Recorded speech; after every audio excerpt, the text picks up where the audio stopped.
Assalamualaikum adik-adik. Baiklah, selamat pagi semua.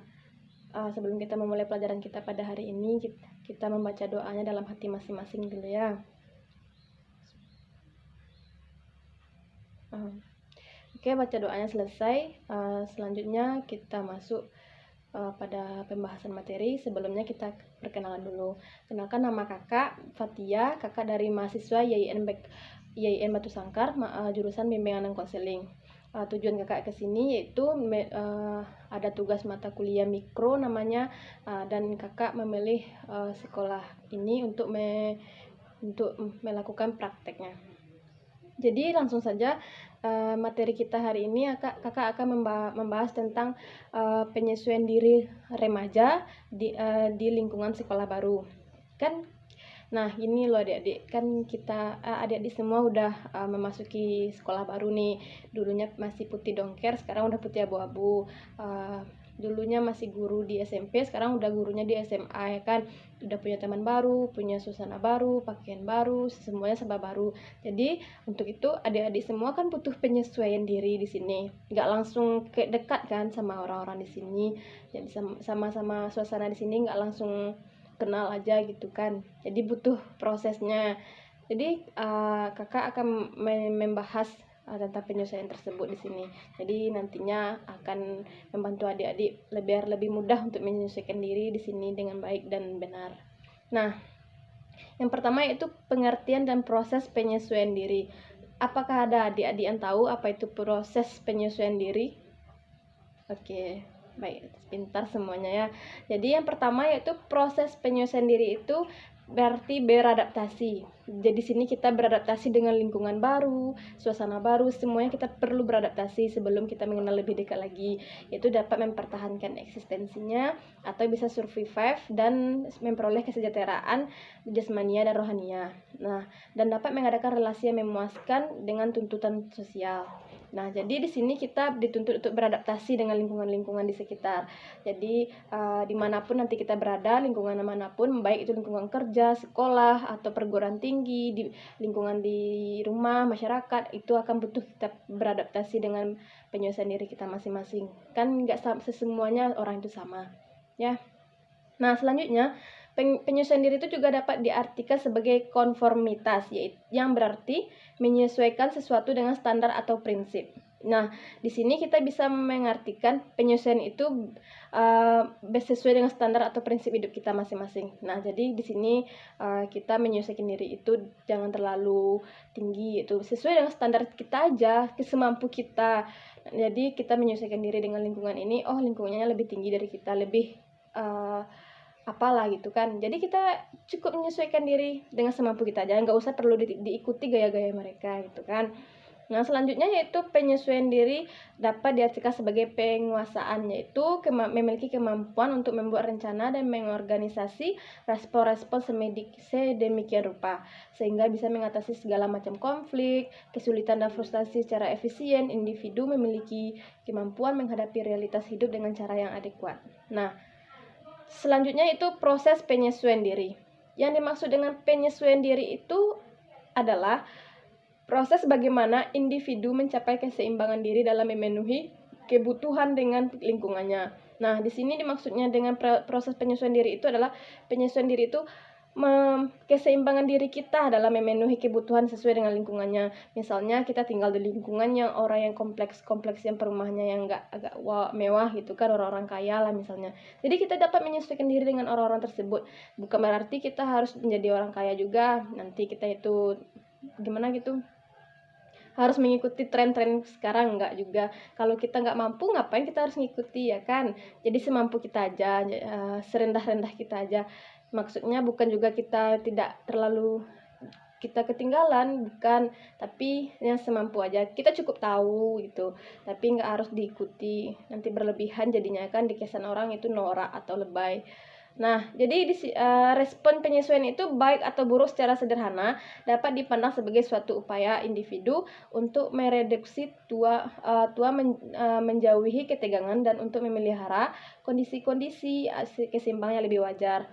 Nah, dalam proses penyesuaian diri itu dapat saja muncul konflik, pasti ada kan. Jadi nggak semua orang itu sama dengan kita sifatnya, pasti ada konflik terjadinya, tekanan dan frustasi, dan individu didorong meneliti berbagai kemungkinan perilaku untuk membebaskan diri dari ketegangan tersebut. Nah, sampai di sini adik-adik semua paham kan apa itu penyesuaian diri tadi?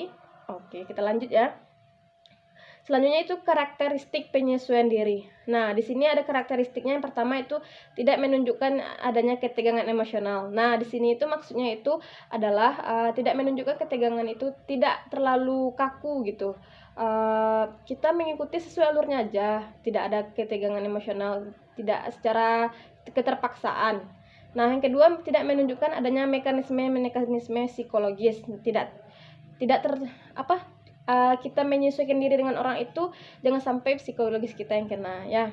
Selanjutnya itu tidak menunjukkan adanya frustasi pribadi. Nah, nanti kita demi menyesuaikan diri dengan orang yang lebih dari kita, dengan kita memaksakan diri, nanti adanya frustasi dalam diri kita sendiri ya kan. Nah, selanjutnya memiliki pertimbangan rasional dan pengarahan diri. Nah, kita arahkan diri kita ke arah yang lebih baik. Selanjutnya mampu dalam belajar. Kita mampu untuk belajar diri kita itu supaya menjadi lebih baik lagi dengan orang. Nah, selanjutnya menghargai pengalaman. Kita sebagai makhluk sosial itu kita menghargai pengalaman yang sudah terjadi. Nah, dulu kita berpengalaman seperti ini, jadi kita hargai pengalaman itu. Kita belajar dari sana. Oh, dulu saya kayak gini, jadi kedepannya saya harus lebih baik lagi dari ini. Nah, selanjutnya bersikap realistik dan objektif. Nah, di dalam melakukan penyesuaian diri secara positif, individu akan melakukan dalam berbagai bentuk, antara lain yang pertama itu penyesuaian dengan menghadapi masalah secara langsung. Dalam situasi ini tuh individu secara langsung menghadapi masalah dengan segala sebab akibatnya. Ia melakukan segala tindakan sesuai dengan masalah yang dihadapinya. Nah, selanjutnya itu penyesuaian diri dengan melakukan eksplorasi, di mana itu dimaksudnya itu individu mencari bahan pengalaman untuk dapat menghadapi dan memecahkan masalahnya.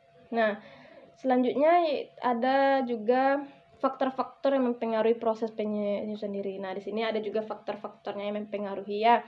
Yang pertama itu kondisi jasmania yang meliputi pembawaan diri dari dalam diri kita, konstitusi fisik, susunan saraf, kelenjar, sistem otot, dan kesehatan sebagainya. Jadi dalam tubuh kita tuh juga bisa faktor yang mempengaruhi penyesuaian diri kita. Nah, yang kedua itu pengembangan dan kematangan, terutama kematangan intelektual, sosial, moral, dan emosional. Jadi sosial kita kurang, jadi kita susah untuk melakukan penyesuaian diri dengan orang. Nah, selanjutnya itu penentu psikologis yang meliputi pengalaman, belajar, kebiasaan diri kita di pengalaman kita tadi ya kan. Selanjutnya terminasi diri, frustasi, dan konflik. Nah, dari terjadinya konflik tadi kita bisa belajar kedepannya kita tidak melakukan itu lagi gitu. Kita belajar dari pengalamannya tadi ya kan. Selanjutnya itu kondisi lingkungan. Nah, terutama rumah, keluarga, dan sekolah. Nah, di sini rumah itu dan juga keluarga menentukan proses kita penyesuaian diri. Kalau di rumah kita terbiasa seperti ini, itu akan terbawa di luar lingkungan rumah kita, terutamanya ke sekolah. Nanti kebiasaan kita di rumah seperti ini, nanti ke bawah di sekolah. Jadi begitu ya, penyesuaian diri itu banyak faktor mempengaruhinya. Selanjutnya itu penentu kultural dan agama. Nah, di sini itu kultural dan agama itu juga dapat mempengaruhi faktor penyesuaian diri kita. Nah, biasanya rajin sholat, nanti di luar kita juga akan rajin, jadi orang yang menyesuaikan diri dengan kita itu akan ke bawah-bawah gitu kan. Nah, di sini ada cara menyesuaikan diri di sekolah. Nah, sebagai adik-adik nantinya adik-adik dapat melakukan menyesuaikan diri adik-adik di sekolah baru ini. Yang pertama yaitu pelajari situasinya. Nah, penting itu diperhatikan yang pertama sebelum masuk sekolah. Nah, belajar untuk mengenal lebih dekat lingkungan sekolahnya, baik letak geografis sekolah. Nah, letak sekolah ini kita harus tahu di mana sih, gimana letaknya itu, bentuknya, arah perjalanan dari rumah ke sekolah, lingkungan sekitar sekolah itu kita harus tahu.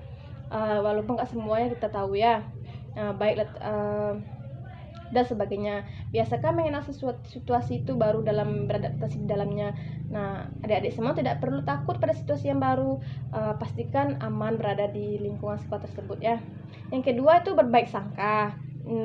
hilangkan tuh segala pikiran yang bahwa di lingkungan sekolah baru nanti kurang menyenangkan, termasuk kekhawatiran tentang teman-teman yang tidak bersahabat atau guru-guru yang kurang ramah. Nah, semua guru itu ramah, teman-teman itu baik kok, tergantung kitanya aja lagi menyesuaikan dirinya dengan dengan orang itu.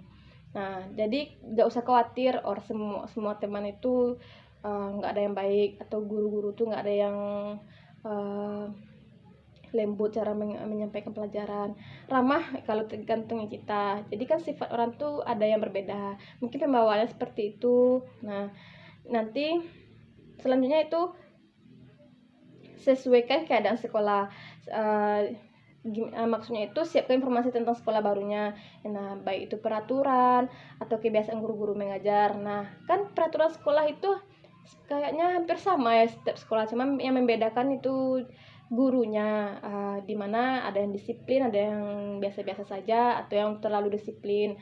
Nah, selanjutnya mengetahui aturan. Kita wajib sebagai kita masuk ke sekolah baru itu, kita wajib untuk mengetahui aturan apa aja yang ada dalam sekolah sana.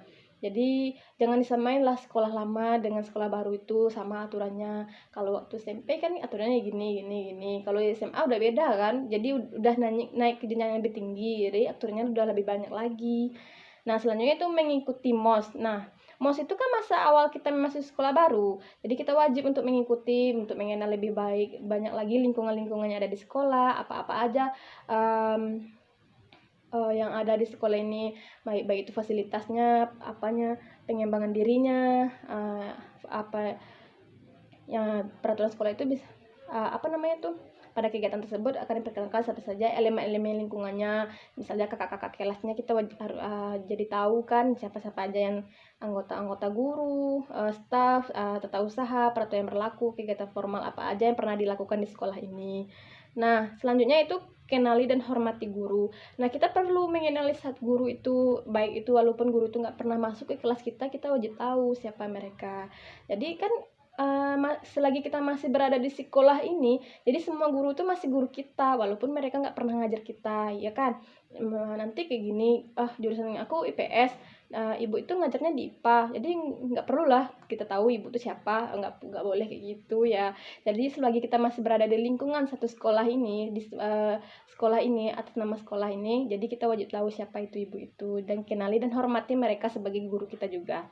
Nah, selanjutnya menghargai sesama. Jadi di lingkungan sekolah baru ini, baik itu sekolah lama, kita pasti akan menghargai sesama-sama kita, baik itu dengan guru, teman, ataupun di lingkungan sekitar sekolah, baik itu orang di kantin atau ibu-ibu kantinnya juga ya kan. Kita harus menghargai sesama. Nah, selanjutnya itu menjadi diri sendiri, nggak perlu di sini itu kalian tuh memang sebaiknya meramah terhadap teman-teman yang baru dikenal. Namun yang terpenting tetaplah menjadi diri sendiri. Jangan melakukan sesuatu yang sebenarnya tidak tercermin dalam diri kita. Maksudnya itu, kita nggak suka kayak gini, tapi kita harus melihatkan kalau kita tuh suka. Jangan itu nanti kesannya terpaksaan dalam diri sendiri, nanti jadi kita tertekan, jadinya aku nggak nyaman sekolah di sana, aku tertekan, aku dipaksa menjadi itu bukan diriku sendiri. Tapi di sini itu nggak usah, kita nggak dituntut seperti itu. Kita itu cukup jadi diri sendiri, belajar menjadi apa adanya. Nanti orang akan mencintai kita apa adanya, bukan karena kita itu memakai topeng yang seharusnya kita nggak suka jadi suka, dipaksa gitu oleh keadaan. Nggak usah. Nah, mungkin itu udah penyampaian dari kakak atas penyesuaian diri tadi. Sampai di sini adik-adik semua paham kan apa itu penyesuaian diri tadi? Nah, mungkin dengan penyampaian materi yang kakak berikan sama adik-adik tadi, mungkin lebih ke depannya adik-adik bisa menyesuaikan diri dengan lebih baik lagi di sekolah ini. Nah, mungkin hanya itu penjelasan dari kakak. Hanya terkurang lebihnya kakak mohon maaf. Kakak sudahi dengan assalamualaikum warahmatullahi wabarakatuh.